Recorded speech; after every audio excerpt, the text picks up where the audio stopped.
100 000 $ pour acheter le Groenland. C'est la proposition choc de Donald Trump révélée par le média Reuters. Pour 100 000 $ par habitant, les Groenlandais devraient rejoindre les États-Unis et se détacher du Danemark. Alors si on calcule, il y a 57 000 habitants sur l'île, donc ça ferait 5,7 milliards de dollars pour augmenter la superficie des États-Unis de plus de 20%. C'est comme si la France décidait d'annexer l'Angleterre. Et là, les Européens, ils commencent à prendre ça très au sérieux parce que Trump a frappé le Venezuela et enlevé le président Maduro, il a menacé la Colombie, il a annoncé qu'il allait intervenir militairement au Mexique pour lutter contre le narcotrafic, et là, il envisage même une opération militaire au Groenland. Sauf que le Groenland appartient au Danemark, qui est membre de l'Union Européenne, qui fait partie de la même alliance militaire que les États-Unis depuis 75 ans, à savoir l'OTAN. Donc c'est le gros bordel. Et en plus, dans la foulée, on a des responsables militaires danois qui ont dit qu'ils étaient prêts à affronter militairement les États-Unis en cas d'invasion. Alors moi, j'ai plein de questions qui me viennent. Déjà, est-ce que les États-Unis sont vraiment nos alliés? Est-ce que l'OTAN a un avenir si l'armée américaine attaque le Danemark? Et est-ce que nous, Européens, on doit envoyer des soldats au Groenland? Bref, dis-moi ce que t'en penses en...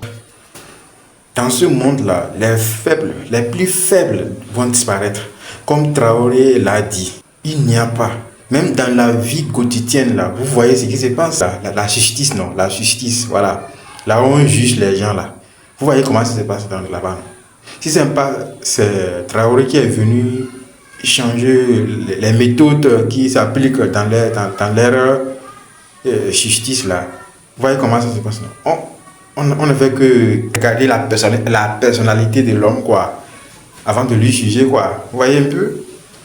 Donc, soit vous êtes contre, soit vous disparaissez, quoi. Il n'y a pas la place pour les plus faibles.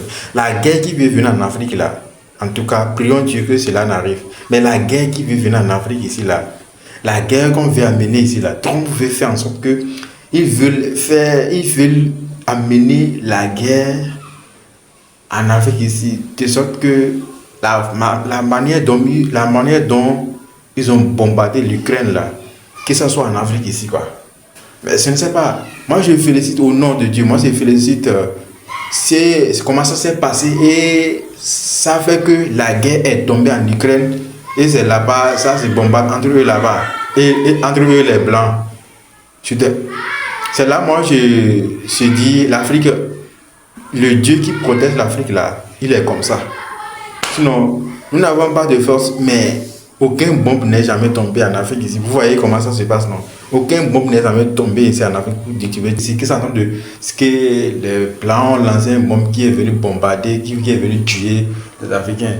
Même si ça a tué les Africains, bon, on peut dire que c'était dans le passé, on le sait tous. Mais maintenant là, actuellement maintenant là, avec notre génération d'aujourd'hui là, je ne suis pas sûr que les Blancs peuvent le faire.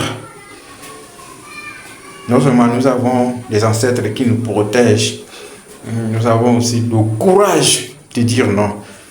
Contrairement à ceux qui sont à la tête de nos pays, c'est eux qui nous tuent. Donc on doit tout faire pour les dégager, c'est tout. C'est la seule chose qui nous reste.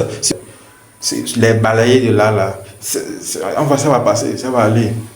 Donc moi je dis chapeau à l'AES qui aujourd'hui qui incarne la vérité, hein, vous voyez un peu, donc c'est ce que les Africains souhaitaient depuis tant d'années, c'est ce qui est en train de se réaliser là-bas. Donc, mes chers amis, abonnez-vous et partagez la vidéo, je vous en prie.